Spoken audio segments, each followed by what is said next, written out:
Welcome to Venkateswara Degree College. My name is K. Venkatesh, lecturer in economics. Today we'll explain final year BA economics fifth B Indian Economy and Development fifth B అన్నమాట. So fifth బిలో post unit final year BA fifth A fifth B post unit. Fifth A మనకి already మనం post unit complete చేసుకున్నప్పుడు fifth బిలో post unit అనమాట. Final BA fifth semester fifth బిలో మనం ఇక్కడ చెప్పుకోవడం జరుగుతూ ఉంటుంది అన్నమాట. దీంట్లో మొట్టమొదటిసారిగా ఆర్థిక వృద్ధి అనగానేమి, ఆర్థిక వృద్ధిని నిర్ణయించే అంశాల గురించి రాయండి అన్నాను. అంటే ఆర్థిక వృద్ధి అంటే ఫైనాన్షియల్ గ్రోత్ లేదా ఎకనామిక్ గ్రోత్ అని చెప్తూ ఉంటాము అన్నమాట. సో ఎకనామిక్ గ్రోత్, ఆర్థిక వృద్ధి అనగానేమి, ఆర్థిక వృద్ధిని నిర్ణయించేటటువంటి అంశాలు ఏమిటి అన్నాడు అనమాట. ఫైనాన్షియల్ గ్రోత్ అంటే ఏమిటి, ఇక్కడ అసలు ఆ ఫైనాన్షియల్ గ్రోత్ నిర్ణయించినటువంటి అంశాలు ఏమిటి అనేది ఇక్కడ చెప్పడం జరుగుతూ ఉంటుంది అనమాట. సో ఇక్కడ మనకి ఫైనాన్షియల్ గ్రోత్ అంటే economic growth and economic development. అసలు గ్రోత్కి డెవలప్మెంట్కి డిఫరెన్సెస్ ఏమిటి, అసలు గ్రోత్ డెవలప్మెంట్ రెండు ఒకటేనా, ఫైనాన్షియల్ గ్రోత్ అన్నా ఫైనాన్షియల్ డెవలప్మెంట్ అన్నా రెండు ఒకటేనా? సాధారణ వారి భాషలో ఆర్థిక అభివృద్ధి అంటే జాతీయ ఆదాయంలో పెరుగుదల అని చెప్పడం జరుగుతూ ఉంటుంది అన్నమాట. అంటే ఆర్థిక అభివృద్ధి అంటే ఏమిటి, జాతీయ ఆదాయంలో పెరుగుదల అని చెప్పడం జరుగుతూ ఉంటుంది అన్నమాట. అందువల్ల ఆర్థిక అభివృద్ధి అనే పదాన్ని నిర్వచించడం కష్టం.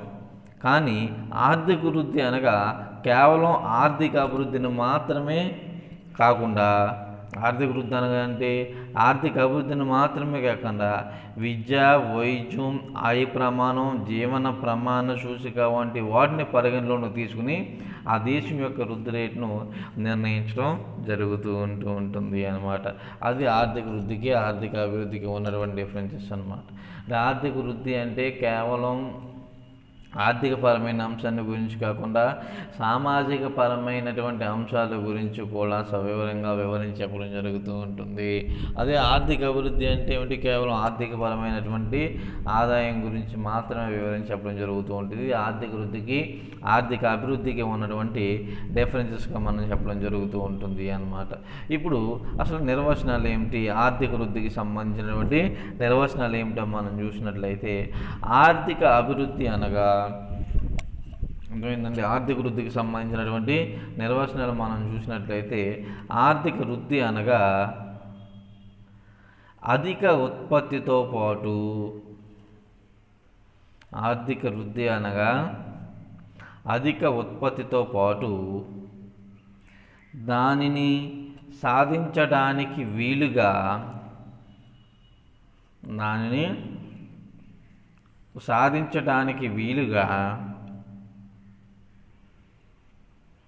సాంకేతికంగా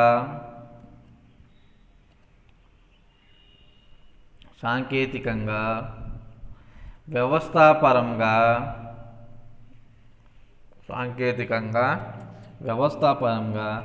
వచ్చిన మార్పులను ఆర్థిక వృద్ధి అంటారు అని చెప్పేసి సిసి కెండెల్ అనే ఆర్థికవేత్త వివరించి చెప్పడం జరిగింది అన్నమాట. ఆర్థిక అభివృద్ధి అనగా అధిక ఉత్పత్తితో పాటు దానిని సాధించడానికి వీలుగా సాంకేతికంగా వ్యవస్థాపరంగా వచ్చిన మార్పులనే ఆర్థిక వృద్ధి అని చెప్పడం జరుగుతూ ఉంటుందని చెప్పేసి సిసి కెండెల్ అనే ఆర్థికవేత్త చెప్పడం జరిగింది అన్నమాట. నెక్స్ట్ డెఫినేషన్ వచ్చేటప్పటికి, ఆర్థిక అభివృద్ధి అనేది ఆదాయ పంపిణీలో ఎక్కువ వ్యత్యాసాలకు దారితీయకుండా, ఆర్థిక అభివృద్ధి అనేది ఆదాయ పంపిణీలో ఎక్కువ వ్యత్యాసాలకు దారితీయకుండా పూర్తి దరిద్ర రేఖకు దిగువన ఉండే వారి సంఖ్య పెరగకుండా ఉండే విధంగా దారిద్ర్య రేఖకు దిగువన ఉండే వారి సంఖ్య పెరగకుండా ఉండే విధంగా దీర్ఘకాలంలో తలసరి ఆదాయం పెరుగుదలే ఆర్థిక వృద్ధి అని చెప్పేసి గెర్వార్డ్ మేయర్ అనే ఆర్థికవేత్త వివరించి చెప్పడం జరిగింది అన్నమాట. ఇవి మనకి ఆర్థిక అర్థశాస్త్రానికి సంబంధించినటువంటి ఆర్థిక వృద్ధికి సంబంధించినటువంటి డెఫినేషన్స్, ప్రధానమైనటువంటి డెఫినేషన్స్ అన్నమాట. ఏమిటి? సిసి కెండల్ దృష్టిలో ఆర్థిక వృద్ధి అనగా ఏమని చెప్పుకున్నాము? ఆర్థిక అభివృద్ధి అనగా అధిక ఉత్పత్తితో పాటు దానిని సాధించడానికి వీలుగా సాంకేతికంగా వ్యవస్థాపరంగా వచ్చిన మార్పులనే ఆర్థిక వృద్ధి అంటారు అని చెప్పేసి ఈవెన్ సిసి కెండల్ చెప్పడం జరిగింది అన్నమాట. గెర్వార్డ్ మేయర్ అభిప్రాయంలో ఆర్థిక అభివృద్ధి అనేది ఆదాయ పంపిణీలో ఎక్కువ వ్యత్యాసాలకు దారితీయకుండా పూర్తి దారిద్ర్య రేఖకు దిగువన ఉండే వారి సంఖ్య పెరగకుండా, ఎక్కువ వ్యత్యాసాలకు దారితీయకుండా పూర్తి దారిద్ర్య రేఖకు దిగువన ఉండే వారి సంఖ్య పెరగకుండా ఉండే విధంగా దీర్ఘకాలంలో తలసరి ఆదాయం పెరుగుదలే ఆర్థిక వృద్ధి అని చెప్పేసి గెర్వార్డ్ మేయర్ అనే ఆర్థికవేత్త వివరించి చెప్పడం జరిగిందన్నమాట. ఈ విధంగా ఈవెన్ సిసి కెండల్ గెర్వార్డ్ మేయర్ అనే ఆర్థికవేత్తలిద్దరూ కూడా ఆర్థిక వృద్ధిని నిర్వహించడం జరిగింది. నెక్స్ట్ వచ్చి ఆర్థిక వృద్ధి భావనలు. ఆర్థిక వృద్ధి భావనల్లో మనం చూసినట్లయితే మొట్టమొదటిగా ఆర్థిక పెరుగుదల, ఫైనాన్షియల్ గ్రోత్ అంటే ఫైనాన్షియల్ ఇంక్రీజింగ్. ఏంటంటే ఆర్థిక పెరుగుదల అనే అంశం 1960 వరకు ఆర్థిక వృద్ధి, ఆర్థిక అభివృద్ధి అనే పదాలను పర్యాయ పదాలుగా చూడడం జరిగేది అన్నమాట. ఆర్థిక పెరుగుదల అనే అంశంలో 1960 వరకు కూడా ఆర్థిక వృద్ధి, ఆర్థిక అభివృద్ధి అనే అంశాలు రెండు కూడా పర్యాయ పదాలుగా మనం చూడటం జరుగుతూ ఉండేది అన్నమాట. కానీ వెనకబడిన దేశాల్లో అభివృద్ధి చెందేట్లు చేసే ఆర్థిక ప్రగతి రేటుని ఆర్థిక వృద్ధి అనడం జరుగుతూ ఉంటుంది అన్నమాట. కానీ ఆర్థిక వృద్ధి, ఆర్థిక అభివృద్ధి అనే రెండు పదాలు కూడా పర్యాయ పదాలు అయినప్పటికీ కూడా ఆ రెండు వేరు వేరు పదాలు. ఆర్థిక వృద్ధి అంటే కేవలం ఆర్థిక పరమైనటువంటి అభివృద్ధిని సూచించేటువంటిది. కానీ ఆర్థిక అభివృద్ధి అంటే ఆర్థిక వృద్ధి అంటే ఆర్థిక పరమైన అభివృద్ధిని సూచించడంతో పాటుగా సామాజిక పరమైనటువంటి అభివృద్ధి గురించి కూడా తెలియజేసేదే ఆర్థిక అభివృద్ధి అన్నమాట. ఇక్కడ నెక్స్ట్ వచ్చేటప్పటికి స్థూల జాతీయ ఉత్పత్తి పెరుగుదల. దేశం యొక్క స్థూల జాతీయ ఉత్పత్తిలో పెరుగుదల ఆర్థిక వృద్ధి పెరుగుదలగా చెప్పవచ్చు. ఎందుకు దేశం యొక్క స్థూల జాతీయ ఉత్పత్తి పెరుగుదల మన దేశం యొక్క ఆర్థిక పెరుగుదల చెప్పవచ్చు అన్నమాట. స్థూల జాతీయ ఉత్పత్తి అంటే దేశంలో తయారైన వస్తు సేవల ఉత్పత్తి పెరగడం జరుగుతుంది. అయితే ఆర్థిక ఒడిదుడుకుల వల్ల అనుకూల పరిస్థితుల వల్ల ఉత్పత్తిలో తాత్కాలికంగా వచ్చే మార్పులను పెరుగుదలగా చెప్పవచ్చు అన్నమాట. అంటే స్థూల జాతీయ ఉత్పత్తి పెరుగుదల ఆర్థిక వృద్ధి అని మనం ఎందుకు చెప్తూ ఉంటాం? దేన్ని బేస్ చేసుకుని మనం స్థూల జాతీయ ఉత్పత్తిలో వచ్చే పెరుగుదల మనం చెప్పడం జరుగుతూ ఉంటుంది. దానికి గల కారణం ఏమిటి అంటే స్థూల జాతీయ ఉత్పత్తి అంటే ఎప్పుడైతే స్థూల జాతీయ ఉత్పత్తి అనేది పెరుగుతూ ఉంటుందో, స్థూల జాతీయ ఉత్పత్తి అనేది ఎప్పుడైతే పెరగడం జరుగుతూ ఉంటుందో ఆ స్థూల జాతీయ పెరుగుదలకు కారణం ఏమిటి? ప్రజల యొక్క ఆదాయాలు పెరగడం జరుగుతూ ఉంటుంది. అంటే ఉత్పత్తి ప్రక్రియ పెరగడం వల్ల మొత్తం దేశం ఆదాయం అనేది పెరగడం జరుగుతూ ఉంటుంది. ఆ ఉత్పత్తి ప్రక్రియ పెరిగింది అంటే దానికి కారణం ఏమిటి? ప్రజలు ఉత్పత్తి ప్రక్రియలో పాల్గొనడం జరుగుతూ ఉండింది అనమాట. తద్వారా ప్రజల యొక్క ఆదాయాలు పెరుగుతున్నాయి లేదా పెరగడం జరుగుతూ ఉంటుంది. సో అది మనకి ఆర్థిక వృద్ధిగా మనం చెప్పడం జరుగుతూ ఉంటుంది అనమాట. ఇది రెండు. నెక్స్ట్ వచ్చేటప్పటికి ఆర్థిక సంక్షేమము. కొద్దిమంది ఆర్థికవేత్తల అభిప్రాయంలో ఆర్థిక సంక్షేమం పెరుగుదలను, ఆర్థిక వృద్ధి పెరుగుదలగా చెప్పవచ్చు.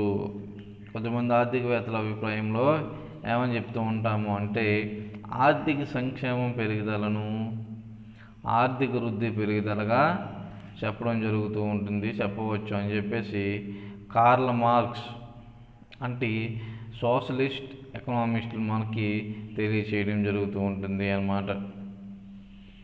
అర్థమైందండి.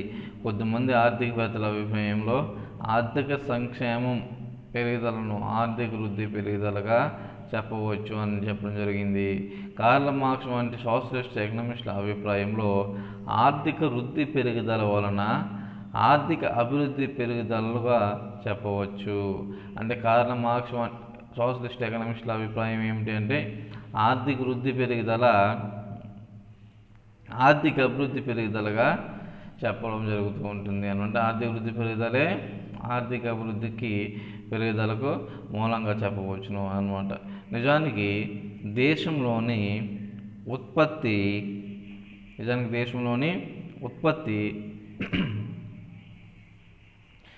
ప్రజలందరి మధ్య సమానంగా పంపిణీ చేయటం వలన నిజానికి దేశంలోని ఉత్పత్తి ప్రజలందరి మధ్య సమానంగా పంపిణీ చేయటం వల్ల నిజమైన ఆర్థిక సంక్షేమాన్ని సాధించవచ్చు అన్నమాట. సో ఇది ఆర్థిక వృద్ధిలో ప్రధానమైనది. చూడండి, ఆర్థిక సంక్షేమం. కొద్దిమంది ఆర్థికవేత్తల అభిప్రాయంలో ఆర్థిక సంక్షేమం పెరుగుదలను ఆర్థిక వృద్ధి పెరుగుదలగా చెప్పవచ్చు. కార్ల్ మార్క్స్ వంటి సోషలిస్ట్ ఎకనామిస్టుల అభిప్రాయంలో చెప్పినట్లయితే ఆర్థిక వృద్ధి పెరుగుదల వలన మన ఆర్థిక అభివృద్ధి పెరుగుదలగా చెప్పడం జరుగుతూ ఉంటుంది. అంటే ఆర్థిక వృద్ధిలో వచ్చే పెరుగుదలే ఆర్థిక అభివృద్ధిలో వచ్చే పెరుగుదలగా చెప్పడం జరుగుతూ ఉంటుంది. నిజానికి దేశంలోని ఉత్పత్తి ప్రజలందరి మధ్య సమానంగా పంపిణీ చేయటం వల్ల నిజమైన ఆర్థిక సంక్షేమాన్ని సాధించవచ్చు అని చెప్పడం జరుగుతూ ఉంటుంది. అంటే ఇన్కమ్ డిస్ట్రిబ్యూషన్ అనేది ఈక్వల్గా జరిగినట్లయితే, సమానంగా పంపిణీ జరిగినట్లయితే, ఇన్ఈక్వాలిటీస్ లేకుండా అందరికీ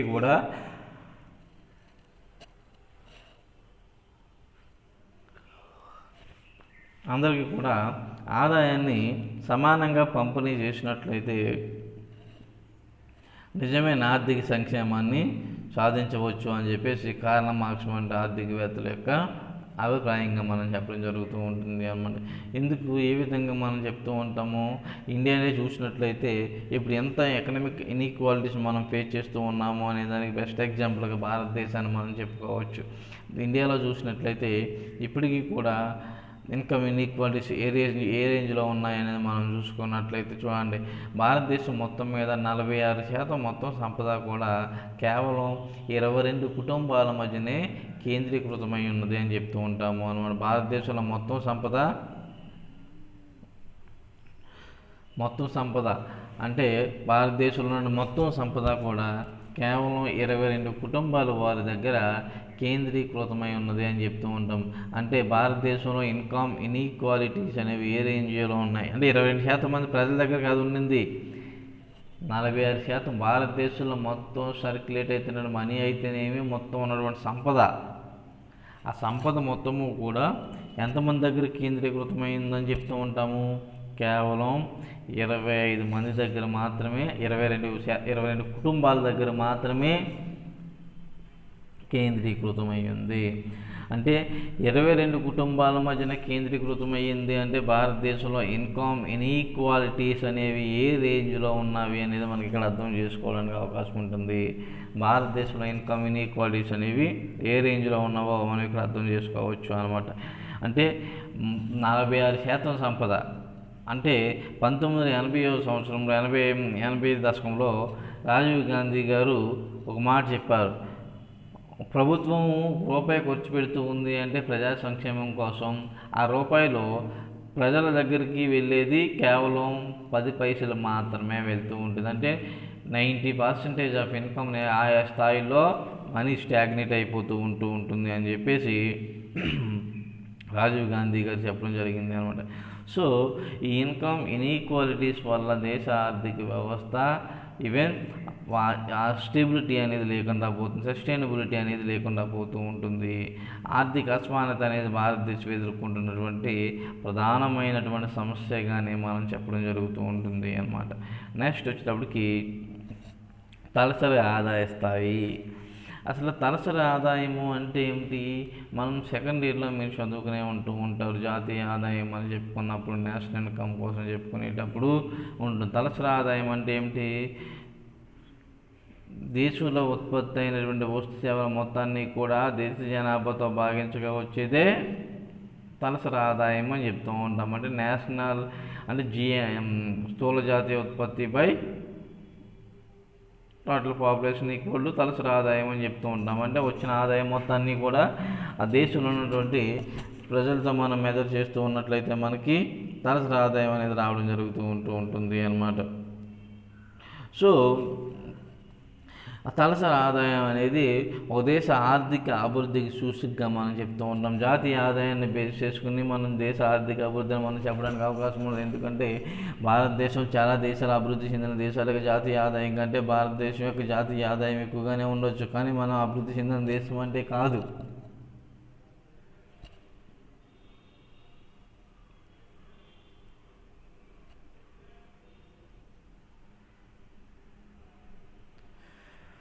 అంటే ఏమిటి? తలసరి ఆదాయం అనేది ఒక దేశ ఆర్థిక స్థితిగతులను తెలియజేసేదిగా మనం చెప్పడం జరుగుతుంది. అంటే ఒక దేశం నేను చెప్పుకున్నట్టు అభివృద్ధి చెందిన దేశమా, అభివృద్ధి చెందుతున్న దేశమా, వెనకబడిన దేశమా, అంటే డెవలప్డ్ కంట్రీనా, డెవలపింగ్ కంట్రీనా, అండర్ డెవలప్డ్ కంట్రీనా అనేది ఆ దేశం యొక్క తలసరి ఆదాయాన్ని బేస్ చేసుకుని మనం చెప్పడం జరుగుతూ ఉంటుంది. తలసరి ఆదాయం అంటే ఏమిటి? దేశంలో ఉత్పత్తి అయినటువంటి వస్తు సేవల విలువపై జనాభా, ఆ దేశంలో ఉన్నటువంటి జనాభా ఇది చేసినట్లయితే మనకి అంటే వచ్చిన ఆదాయాన్ని జనాభాతో మెజర్ చేసినట్లయితే మనకి తలసరి ఆదాయం అనేది వస్తూ ఉంటుంది అన్నమాట. సో ఇప్పుడు తలసరి ఆదాయం అనేది ఆర్థిక వృద్ధికి ఏ విధంగా సూచికగా మనం చెప్పడం జరుగుతూ ఉంటుందో చూడండి. తలసరి ఉత్పత్తిలో పెరుగుదల ఆర్థిక వృద్ధికి నిజమైన ప్రాతిపదిక. తలసరి ఉత్పత్తిలో పెరుగుదల ఆర్థిక వృద్ధికి నిజమైన ప్రాతిపదిక. ఎందుకు అంటే జాతీయ ఆదాయం పెరిగినంతరానే తలసరి ఆదాయం పెరిగే పాసిబిలిటీస్ ఉండదు. తలసరి ఆదాయం అంటే జనాభాతో మెజర్ చేయలే వచ్చినటువంటి ఇన్కమ్ని అన్నమాట. అందుకనే తలసరి ఆదాయం పెరుగుదలే జాతీయ ఆ దేశ ఆర్థిక వృద్ధికి ప్రాతిపదికగా తీసుకోవడం జరుగుతూ ఉంటుంది అన్నమాట. జాతీయ ఉత్పత్తి పెరిగినంత మాత్రాన ప్రజా సంక్షేమం పెరుగుతుందని చెప్పలేము.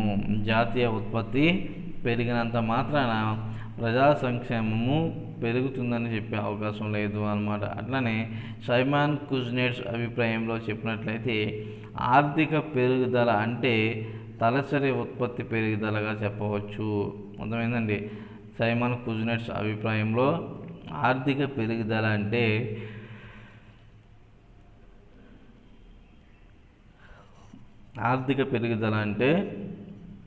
తలసరి పెరుగుదలగా చెప్పవచ్చు అన్నమాట. అంటే తలసరి ఆదాయంలో పెరుగుదల వచ్చింది అంటే ఆటోమేటిక్గా ఆర్థిక వృద్ధి అనేది పెరిగినట్లుగానే మనం చెప్పడం జరుగుతూ ఉంటుంది అన్నమాట. నెక్స్ట్ వచ్చేటప్పటికి భౌతిక జీవన ప్రమాణ సూచిక PQLI అని చెప్తూ ఉంటాం మనం. భౌతిక జీవన ప్రమాణ సూచిక PQLI, physical quality life index. PQLI అంటే ఏమిటి? Physical quality life index. ఇది మనకి PQLI అని చెప్పడం జరుగుతూ ఉంటుంది అన్నమాట. సో ఆర్థిక వృద్ధి అనేది ఈ PQLI బేస్ చేసుకుని కూడా మనం చెప్పడం జరుగుతూ ఉంటుంది అన్నమాట. ప్రజల యొక్క భౌతిక జీవన ప్రమాణ స్థాయి పెరుగుదల ఆర్థిక అభివృద్ధి సూచికగా చెప్పడం జరుగుతూ ఉంటుంది. ఈ భౌతిక జీవన ప్రమాణ సూచిక అనేది అత్యధికంగా ఉన్నట్లయితే, అంటే మన ఫిజికల్ క్వాలిటీ లైఫ్ ఇండెక్స్ అనేది అధికంగా ఉన్నట్లయితే ఆ దేశం ఆర్థికంగా అభివృద్ధి చెందిన దేశంగాను, ఆర్థిక వృద్ధి అత్యధికంగా ఉన్నటువంటి దేశంగాను మనం చెప్పడం జరుగుతుంది. అల్ప అభివృద్ధి దేశాల్లో భౌతిక జీవన ప్రమాణ స్థాయి చాలా తక్కువగా ఉంటుందని జరుగుతూ ఉంటుంది అనమాట. అల్ప అభివృద్ధి దేశాలు ఏవైతే ఉన్నాయో అల్ప అభివృద్ధి దేశాల్లో భౌతిక జీవన ప్రమాణ స్థాయి చాలా తక్కువగా ఉంటుందని చెప్పడం జరుగుతూ ఉంటుంది అన్నమాట. అంటే ఏమిటి, అత్యధిక ఆదాయం కలిగినటువంటి దేశాల్లో భౌతిక జీవన ప్రమాణ స్థాయి, అంటే అభివృద్ధి చెందినటువంటి దేశాల్లో భౌతిక జీవన ప్రమాణ స్థాయి అనేది అత్యధికంగా ఉంటుంది.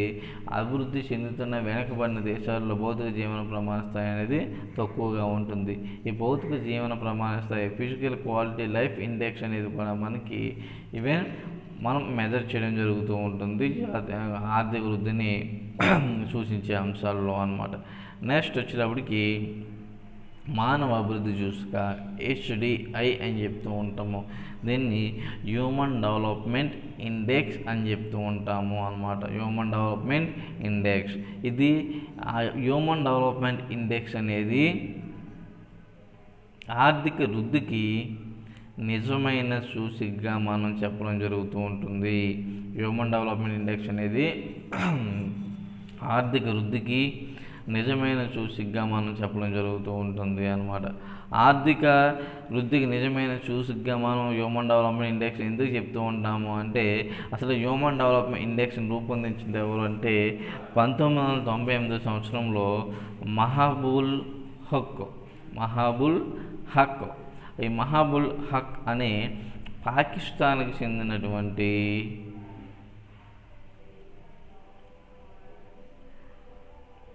ఆర్థికవేత్త దీన్ని రూపొందించడం జరుగుతూ ఉంటుంది అన్నమాట.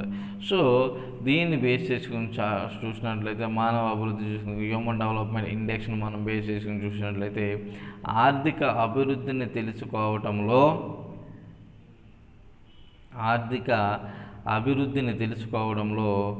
మానవ అభివృద్ధి సూచిక అనేది ప్రధానమైనది. ఆర్థిక అభివృద్ధిని తెలుసుకోవడంలో మానవ అభివృద్ధి సూచిక అనేది ప్రధానమైనది. దీనిలో ఆయ ప్రమాణము, విద్య, వైద్యం, రవాణా వంటి అంశాలను తీసుకుని ఆ దేశాలకు అభివృద్ధిలో గ్రేడ్ ఇవ్వడం జరుగుతూ ఉంటుంది అన్నమాట. అంటే కేవలం హ్యూమన్ డెవలప్మెంట్ ఇండెక్స్లో ఆ దేశం యొక్క ఫైనాన్షియల్ స్టెబిలిటీని బేస్ చేసుకుని మనం ఇక్కడ చెప్పడానికి అవకాశం ఉంటుంది అన్నమాట.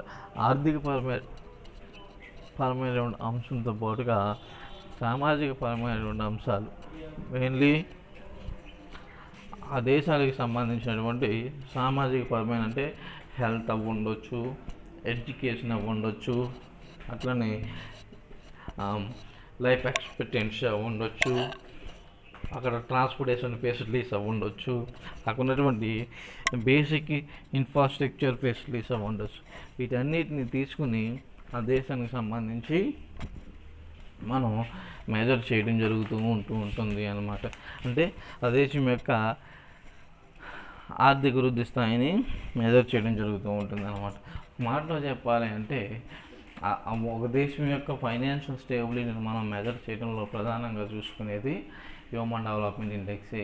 ఆ దేశం యొక్క హ్యూమన్ డెవలప్మెంట్ ఇండెక్స్ని బేస్ చేసుకుని మనం ఆ దేశం యొక్క ఫైనాన్షియల్ స్టేబిలిటీని మనం అబ్జర్వ్ చేయడానికి అవకాశం అనేది ఉంటుంది అన్నమాట.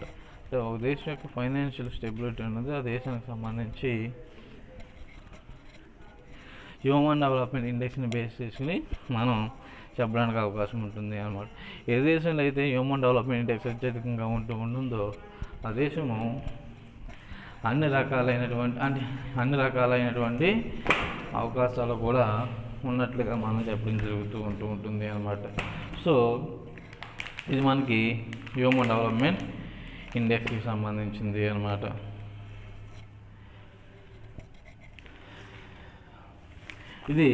ఇవన్నీ కూడా మనం కూడా చెప్పుకున్నవన్నీ కూడా ఆర్థిక వృద్ధిని సూచించేటటువంటి అంశాలుగానే మనం చెప్పడం జరుగుతూ ఉంటుంది అన్నమాట. ఏమిటి ఆర్థిక వృద్ధి అంటే ఏమిటో చెప్పుకున్నాము, ఆర్థిక వృద్ధి నిర్వచనం చెప్పుకున్నాము, ఆర్థిక వృద్ధి భావనల కోసం చెప్పుకున్నాము. ఏమిటి ఆర్థిక పెరుగుదల, స్థూల జాతీయ ఉత్పత్తుల పెరుగుదల,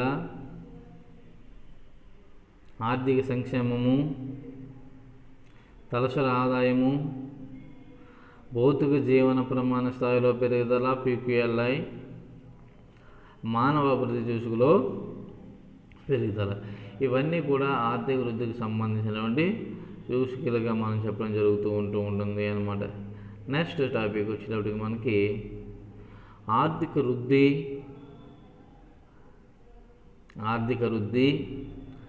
ఆర్థిక అభివృద్ధి మధ్య గల తేడాలు. ఆర్థిక వృద్ధి, ఆర్థిక అభివృద్ధి మధ్య గల తేడాలు. అసలు ఆర్థిక వృద్ధి అంటే ఏమిటి, ఆర్థిక అభివృద్ధి అంటే ఏమిటి, రెండింటికి మధ్య ఉండేటువంటి తేడాలు ఏమిటో మనం చూడండి. సామాన్య పరిభాషలో మనం చూసినట్లయితే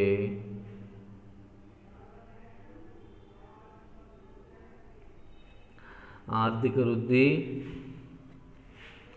ఆర్థిక అభివృద్ధి అనే రెండు పదాలు ఒకటిగానే మనకు కనపడతాయి. సామాన్యంగా మనం ఆర్థిక వృద్ధి, ఆర్థిక అభివృద్ధి రెండు వేరు వేరు పదాలు అని మనం చెప్పలేము. ఈ రెండు ఒకలాగే మనకు అనిపిస్తూ ఉంటాయి, కానీ ఈ రెండు కూడా వేరు వేరు పదాలు. ఆర్థిక వృద్ధి వేరే, ఆర్థిక అభివృద్ధి అనేది వేరే అన్నమాట. సామాన్య పరిభాషలో ఆర్థిక పెరుగుదల, ఆర్థిక వృద్ధి, ఆర్థిక అభివృద్ధి, ఆర్థిక వృద్ధి, ఆర్థిక అభివృద్ధి అనే రెండు పదాలు ఒకటిగానే కనపడతాయి, కానీ వీటి మధ్య సున్నితమైన వ్యత్యాసం లేకపోలేదు. వీటి మధ్యన సున్నితమైన వ్యత్యాసం అంటే రెండు కూడా వేరు వేరు పదాలు. ఈ రెండింటికి మధ్యన వ్యత్యాసం అనేది మనకి చాలా స్పష్టంగా కనిపించడం జరుగుతూ ఉంటుంది అన్నమాట. సాధారణంగా వెనుకబడిన దేశాల సమస్యలకు చెందినది.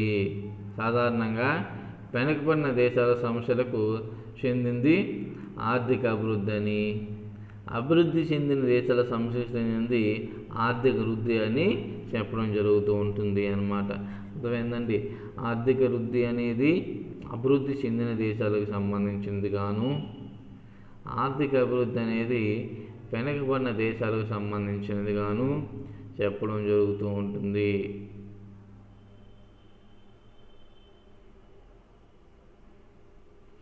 ధనిక దేశాలు ఆదాయ స్థాయిలను పెంచడాన్ని ఆర్థిక అభివృద్ధి అని మారిసన్ అనే ఆర్థికవేత్త వివరించి చెప్పడం జరిగింది అన్నమాట. ధనిక దేశాల ఆదాయ స్థాయిలను పెంచడాన్ని ఆర్థిక అభివృద్ధి అని మారిసన్ అనే ఆర్థికవేత్త చెప్పడం జరుగుతూ ఉంటుంది అన్నమాట. అయితే ఈ వివరణ ఆర్థిక వృద్ధికి, ఆర్థిక అభివృద్ధికి మధ్య ఉండేటువంటి తేడాను స్పష్టంగా తెలియజేయలేదు. నిజానికి ఆర్థిక వృద్ధి, ఆర్థిక అభివృద్ధి ఆర్థిక వ్యత్యాసాలతో సంబంధం అనేది లేదు అని చెప్పడం జరుగుతూ ఉంటుంది.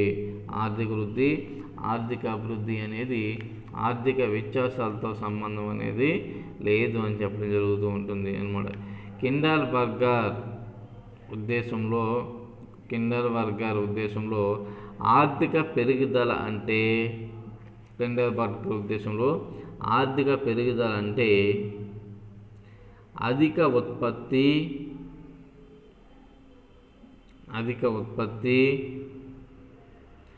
ఆర్థిక అభివృద్ధి. కిండల్బర్గర్ ఉద్దేశంలో అధిక ఉత్పత్తి,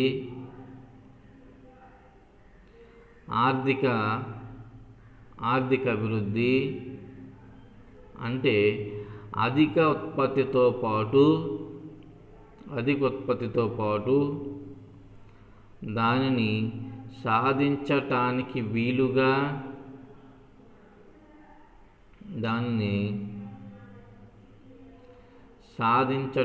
వీలుగా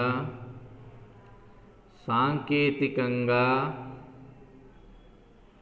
వ్యవస్థాపరంగా వచ్చిన మార్పులు, సాంకేతికంగా వ్యవస్థాపరంగా వచ్చినటువంటి మార్పులు అని కిండల్బర్గర్ యొక్క అభిప్రాయంగా మనం చెప్పడం జరుగుతూ ఉంటుంది అన్నమాట. కిండల్బర్గర్ ప్రకారం ఇంకోసారి మనం చూసినట్లయితే చూడండి, ఆర్థిక పెరుగుదల అంటే ఏమిటి? ఆర్థిక వృద్ధి అంటే అధిక ఉత్పత్తి, ఆర్థిక వృద్ధి అంటే అధిక ఉత్పత్తితో పాటు దానిని సాధించడానికి వీలుగా సాంకేతికంగా, వ్యవస్థాపరంగా వచ్చిన మార్పులు, సాంకేతికంగా వ్యవస్థాపరంగా వచ్చిన మార్పులు. బెర్జర్ అనే ఆర్థికవేత్త అభిప్రాయంలో చెప్పినట్లయితే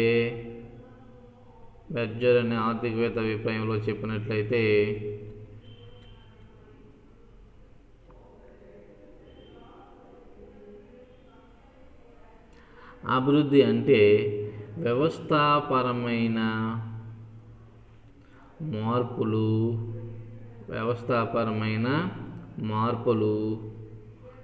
మారుతున్న పరిస్థితులకు అనుగుణంగా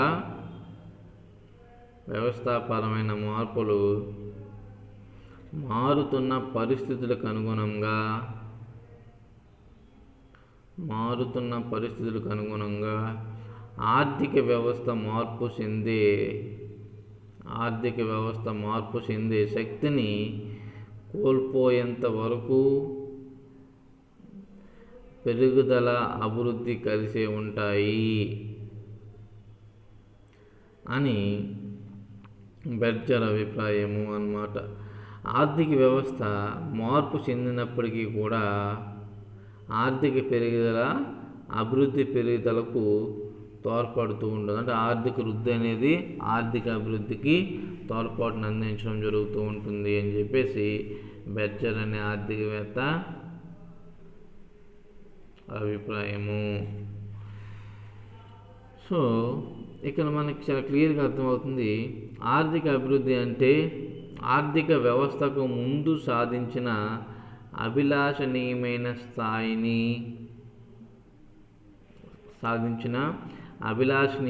స్థాయిని నిరంతరం మార్పు చేసే ప్రక్రియ. జనాభాలోను పొదుపులోను క్రమేపీ దీర్ఘకాలంలో వచ్చే మార్పుల్లో ఆర్థిక పెరుగుదల. కాబట్టి ఆర్థిక పెరుగుదల పరిమాణాత్మక భావన కలిగినది. ప్రజల తలసరి ఆదాయం, శ్రామిక వినియోగం, మూలధనం, వర్తకంలో ఏర్పడే పెరుగుదలనే ఆర్థిక పెరుగుదలగా మనం చెప్పవచ్చు. అందుకని ఆర్థిక పెరుగుదల అంటే ఏమిటి? పరిమాణాత్మక భావన. ప్రజల తలసరి ఆదాయము, శ్రామిక వినియోగము, మూలధనం, వర్తకంలో ఏర్పడే పెరుగుదలనే ఆర్థిక పెరుగుదలగా చెప్పవచ్చు. అయితే ఆర్థిక అభివృద్ధి అనే పదం ఇంకా విస్తృతమైన అర్థం కలిగి ఉంది. ప్రజల కోరికల్లో, వస్తువులలో, సంస్థలలో వచ్చిన గుణాత్మకమైన మార్పులను తెలియజెప్పేదే ఆర్థిక అభివృద్ధి. ఆర్థిక అభివృద్ధి నిజానికి అభివృద్ధిలో పెరుగుదల, తరుగుదల కలిసి ఉంటాయి. ఆర్థిక అభివృద్ధిలో పెరుగుదల, తరుగుదల రెండూ కూడా కలిసి ఉంటాయి అని చెప్పడం జరుగుతూ ఉంటుందన్నమాట.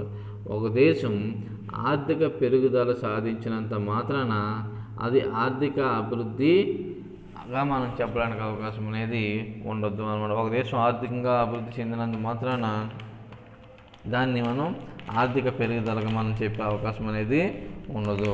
ఒక దేశం ఆర్థిక పెరుగుదలను మనం ఎలా చెప్పడం జరుగుతూ ఉంటుంది అంటే ఆ దేశంలో అంటే ఆర్థిక అభివృద్ధి అని ఎలా చెప్పడం జరుగుతుందంటే ఆ దేశంలో ఆర్థిక పెరుగుదలతో పాటుగా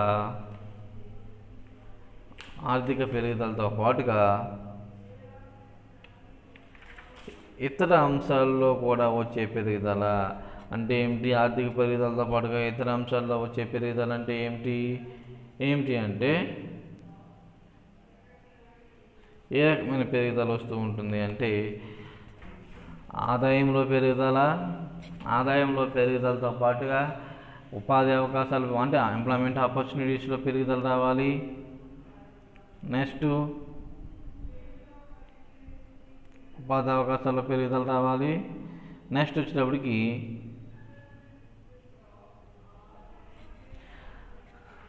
ఎడ్యుకేషన్ ఫెసిలిటీస్ పెరగాలి. హెల్త్ ఫెసిలిటీస్ పెరగాలి, పేదరిక స్థాయి తగ్గాలి. ఇవన్నీ జరుగుతూ ఉన్నప్పుడే మనం ఆ దేశం ఆర్థిక అభివృద్ధి చెందినట్లుగా మనం చెప్పడం జరుగుతూ ఉంటుంది అన్నమాట.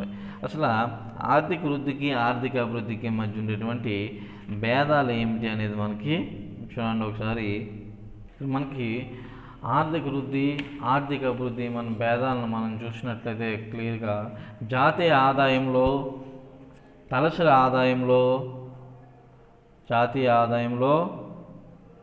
తలసరి ఆదాయంలో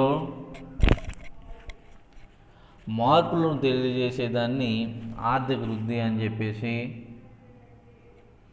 దీర్ఘకాలంలో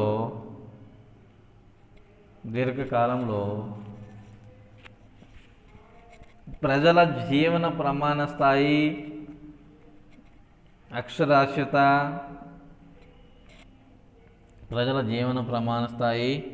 అక్షరాస్యత, ఉద్యోగిత, ఉత్పత్తి పద్ధతులలో సాంకేతిక, వ్యవస్థాపూర్వకమైన మార్పులను ఆర్థిక అభివృద్ధి తెలియజేస్తుంది. అంటే ఒక మాట చెప్పినట్టు ప్రజల ఆదాయాలను తెలియజేసేది ఆర్థిక వృద్ధి, వంటపులకు వ్యవస్థాపూర్వకమైన సాంకేతికమైన మార్పులను తెలియజేసి ఆర్థిక అభివృద్ధి చెప్పడం జరుగుతూ ఉంటుంది అనమాట. అభివృద్ధి లేకుండా వృద్ధి జరగవచ్చు, కానీ వృద్ధి లేకుండా అభివృద్ధి జరిగే అవకాశం అనేది లేదు అని చెప్తూ ఉంటాము అన్నమాట. ఈ రెండింటికి మధ్యన మనం డిఫరెన్సెస్ చూడండి. ఆర్థిక వృద్ధికి ఆర్థిక అభివృద్ధికి మధ్యన డిఫరెన్సెస్ మనం చూసినట్లయితే ఫస్ట్ వన్ వచ్చేటప్పటికి ఆర్థిక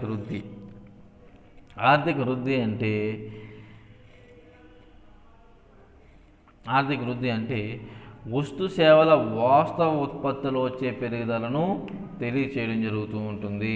ఆర్థిక వృద్ధి అంటే ఏమిటి? వస్తు సేవల వాస్తవ వృద్ధిలో వచ్చేటటువంటి పెరుగుదల అనేది తెలియచేయడం జరుగుతూ ఉంటుంది అన్నమాట. వస్తు సేవల వాస్తవ వృద్ధిలో వచ్చే పెరుగుదలను ఆర్థిక వృద్ధి అనేది తెలియచేయడం జరుగుతూ ఉంటుంది. అదే ఆర్థిక అభివృద్ధి అనేది చూడండి, ఆర్థిక అభివృద్ధి అనేది వృద్ధితో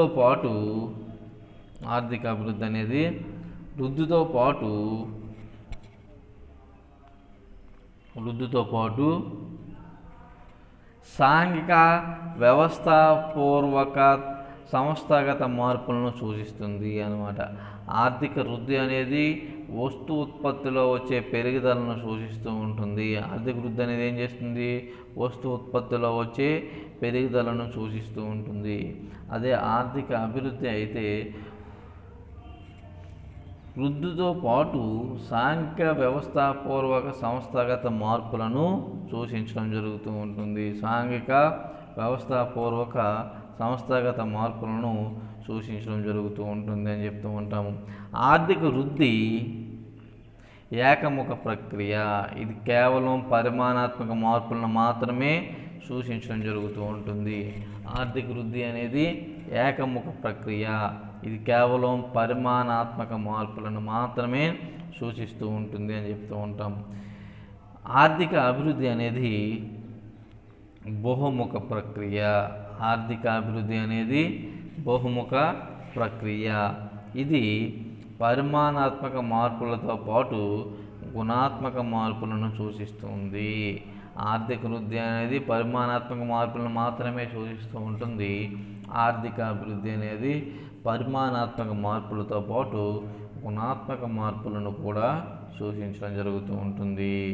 నెక్స్ట్ వచ్చేటప్పటికి ఆర్థిక వృద్ధి ప్రభుత్వ జోక్యం లేకుండా ఆర్థిక వృద్ధి సాధించవచ్చు.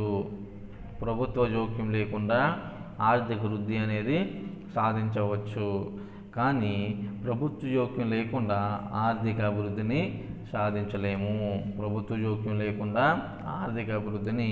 సాధించలేము. నెక్స్ట్ వచ్చేటప్పటికి నాలుగోది, ఆర్థిక వృద్ధి అనేది అభివృద్ధి చెందిన దేశాలకు సంబంధించింది.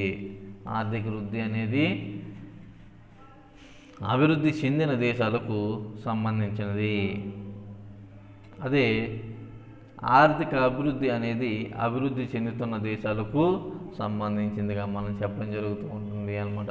ఆర్థిక వృద్ధి అనేది అభివృద్ధి చెందిన దేశాలకు సంబంధించింది. ఆర్థిక అభివృద్ధి అనేది అభివృద్ధి చెందుతున్న దేశాలకు సంబంధించిందిగా మనం చెప్పడం జరుగుతూ ఉంటుంది. నెక్స్ట్ ఆర్థిక వృద్ధి స్వల్పకాలానికి సంబంధించినది, అంటే సంవత్సరం ఆధారంగా దీన్ని వ్యక్తపరచడం జరుగుతూ ఉంటుంది, తెలియచేయడం జరుగుతూ ఉంటుంది అన్నమాట. ఆర్థిక వృద్ధి అనేది స్వల్పకాలానికి సంబంధించింది, అంటే ఒక సంవత్సరాన్ని బేస్ చేసుకుని ఇక్కడ దీన్ని మనం లెక్కించడం జరుగుతూ ఉంటుంది. కానీ అభివృద్ధి అనేది దీర్ఘకాలానికి సంబంధించినది. 20 సంవత్సరాల నుండి 25 సంవత్సరాల్లో సంస్థాగత మార్పులను ఇది ఆర్థిక అభివృద్ధి అనేది తెలియచేయడం జరుగుతూ ఉంటుంది అన్నమాట. చూడండి, ఆర్థిక వృద్ధి అనేది చాలా స్వల్పకాలానికి సంబంధించింది, కానీ ఆర్థిక అభివృద్ధి అనేది దీర్ఘకాలానికి సంబంధించింది. 20 నుండి 25 సంవత్సరాల కాలాన్ని తీసుకుని ఇక్కడ ఆదాయాన్ని మెజర్ చేయడం జరుగుతూ ఉంటుంది అన్నమాట. నెక్స్ట్ ఆర్థిక వృద్ధి ఆర్థిక అభివృద్ధి డిఫరెన్సెస్లో మనకి వృద్ధిని ఆదాయంతో అంచనా వేయవచ్చు. వృద్ధిని మనం ఆదాయంతో అంచనా వేయవచ్చు అన్నమాట. కానీ ఆర్థిక అభివృద్ధిని పేదరికం తగ్గుదల, మానవ వనరుల అభివృద్ధి, వ్యవస్థాపరమైన మార్పులతో అంచనా వేయడం జరుగుతూ ఉంటుంది అన్నమాట. అర్థమైందండి? పేదరికం ఆర్థిక వృద్ధిని ఏ విధంగా అంచనా వేయవచ్చు? ఆదాయంతో మనం అంచనా వేయడం జరుగుతూ ఉంటుంది. కానీ ఆర్థిక అభివృద్ధి అనేది పేదరికం తగ్గుదల, మానవ వనరులు అభివృద్ధి, వ్యవస్థాపరమైన మార్పులతో అంచనా వేయడం జరుగుతూ ఉంటుంది అన్నమాట. నెక్స్ట్ ఆర్థిక వృద్ధి సాంప్రదాయ ఆర్థికవేత్తల దృష్టిలో వృద్ధి అనేది కీలకమైనది.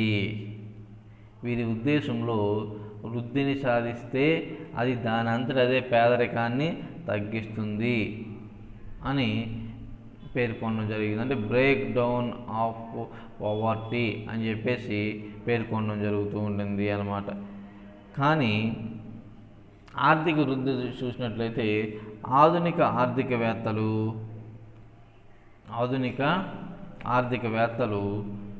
ఆర్థిక అభివృద్ధి ముఖ్యమైనది. వీరి ప్రకారం పేదరికాన్ని తగ్గించడంపై దృష్టి సాధిస్తే అభివృద్ధి దాని అంతటా అదే సాధించడం జరుగుతూ ఉంటుంది. అంటే ఆ సాంప్రదాయ ఆర్థికవేత్తలేమో ఆర్థిక వృద్ధికి ప్రయారిటీ ఇచ్చారు, ఆధునిక ఆర్థికవేత్తలేమో ఆర్థిక అభివృద్ధికి ప్రయారిటీ ఇవ్వడం జరిగింది అన్నమాట. అంటే సాంప్రదాయ ఆర్థికవేత్త ట్రికిల్ డౌన్ అప్రోచ్గా చెప్పడం జరుగుతూ ఉంటుంది అన్నమాట ఆర్థిక వృద్ధిని. నెక్స్ట్ వచ్చేటప్పటికి 8వది పారిశ్రామికంగా వృద్ధి చెందిన దేశాలు దీర్ఘకాలిక అస్థిరత్వ సమస్య గురించి వృద్ధి నమూనాలు చర్చిస్తాయి అన్నమాట. పారిశ్రామికంగా వృద్ధి చెందిన దేశాలు దీర్ఘకాలిక అస్థిరత్వ సమస్య గురించి వృద్ధి నమూనాలు చర్చించడం జరుగుతూ ఉంటుంది అని చెప్తూ ఉంటాము. కానీ వెనకబడిన అల్ప అభివృద్ధి చెందిన దేశాలు, మూడవ ప్రపంచ దేశాలు అభివృద్ధి నమూనాలో, అంటే ఆ ప్రపంచ దేశాల సమస్యలను అభివృద్ధి నమూనాలో చర్చిస్తాయి అన్నమాట. నెక్స్ట్ వచ్చేటప్పటికి ప్రభుత్వ జోక్యం లేకుండా సహజంగా ఏర్పడే పెరుగుదలే ఆర్థిక వృద్ధిగా చెప్పడం జరుగుతూ ఉంటుంది ఆర్థిక వృద్ధిలో అన్నమాట. ప్రభుత్వ ప్రమేయం లేకుండా సహజంగా ఏర్పడే పెరుగుదల. కానీ ఇక్కడ ఆర్థిక అభివృద్ధికి వచ్చేటప్పటికి ప్రభుత్వ విధానాల ద్వారా ఉద్దేశపూర్వకంగా మార్పులు చేసి సాధించిన పెరుగుదలే ఆర్థిక అభివృద్ధిగా చెప్పడం జరుగుతుంది. ప్రభుత్వ విధానాల ద్వారా ఉద్దేశపూర్వకంగా మార్పులు చేసి సాధించిన పెరుగుదలే ఆర్థిక వృద్ధిగా చెప్పడం జరుగుతూ ఉంటుందన్నమాట. నెక్స్ట్ కిండల్బర్గర్ ప్రకారం వృద్ధి అనేది అధిక ఉత్పత్తిని సూచిస్తుంది. వ్యక్తి శారీరక పరిమాణంలో వచ్చే మార్పులతో సూచించడం జరుగుతూ ఉంటుంది అన్నమాట. ఆర్థిక అభివృద్ధి అనేది అధిక ఉత్పత్తితో పాటు సంస్థాపూర్వక మార్పులను సూచిస్తుంది. శారీరక పెరుగుదలతో పాటు మానసిక పెరుగుదల వచ్చే మార్పులను కూడా ఆర్థిక అభివృద్ధి అనేది సూచించడం జరుగుతూ ఉంటుంది. ఇది ఆర్థిక అభివృద్ధికి మధ్య ఉన్నటువంటి డిఫరెన్సెస్ అన్నమాట. సో కన్క్లూజన్ మనం చూసినట్లయితే ఆర్థిక అభివృద్ధి మధ్య భిన్నమైన అభిప్రాయాలు ఉన్నప్పటికీ కూడా ఆర్థిక అభివృద్ధి మధ్య భిన్నమైన అభిప్రాయాలు ఉన్నప్పటికీ కూడా ఒకదానిపై ఒకటి ఆధారపడి ఉంటాయి. ఆర్థిక వృద్ధి లేకుండా ఆర్థిక అభివృద్ధి ఊహించలేము. ఆర్థిక వృద్ధి అనేది లేకుండా ఆర్థిక అభివృద్ధిని ఊహించలేము. అదేవిధంగా ఆర్థిక అభివృద్ధి లేకుండా ఆర్థిక వృద్ధి సాధించే అవకాశం అనేది లేదు. అంటే వృద్ధికి ఆర్థిక అభివృద్ధికి అవినాభావ సంబంధం అనేది ఉన్నదని చెప్పడం జరుగుతుంది అన్నమాట. అంటే ఆర్థిక అభివృద్ధి అనేది ఒకదానిపైన ఒకటి ఆధారపడి పనిచేయడం జరుగుతూ ఉంటుంది. అంటే ఒక మాటలో చెప్పాలంటే ఆర్థిక అభివృద్ధి అనేది ఒకేలా ఉండేటటువంటి వేరు వేరు పదాలు అయినప్పటికీ కూడా రెండు ఒకదానిపైన ఒకటి ఆధారపడి పనిచేయడం జరుగుతూ ఉంటుంది. ఇది ఆర్థిక అభివృద్ధికి మధ్యన ఉండేటువంటి సంబంధాలు అనమాట. ఇక్కడ మనం 2 టాపిక్స్ మనం కవర్ చేసుకోవడం జరిగింది అనమాట. ఫస్ట్ టాపిక్ వచ్చి ఆర్థిక వృద్ధి భావనలు. ఆర్థిక వృద్ధి అంటే ఏమిటో చెప్పుకున్నాము, ఆర్థిక వృద్ధి నిర్వచనాల కోసం చెప్పుకున్నాము, ఆర్థిక వృద్ధి భావనలు ఏమిటో చెప్పుకోవడం జరిగింది. నెక్స్ట్ సెకండ్ టాపిక్ వచ్చేటప్పటికి ఆర్థిక వృద్ధికి ఆర్థిక అభివృద్ధికి మధ్యన తేడాలు ఏమిటి అనేది, రెండింటికి మధ్యన ఆర్థిక వృద్ధి అంటే ఏమిటి, ఆర్థిక అభివృద్ధి అంటే ఏమిటి, రెండింటికి మధ్యన డిఫరెన్సెస్ కోసం అనేవి చెప్పుకోవడం జరుగుతూ ఉంటుంది అన్నమాట. సో ఈ రెండు కూడా మనకు చాలా ఇంపార్టెంట్ అయినటువంటి టాపిక్స్ కానీ మనం చెప్తూ ఉంటాము అన్నమాట. నెక్స్ట్ వచ్చేటప్పటికి నెక్స్ట్ టాపిక్ తర్వాత క్లాస్లో మనం డిస్కస్ చేసుకోవచ్చు. Thank you.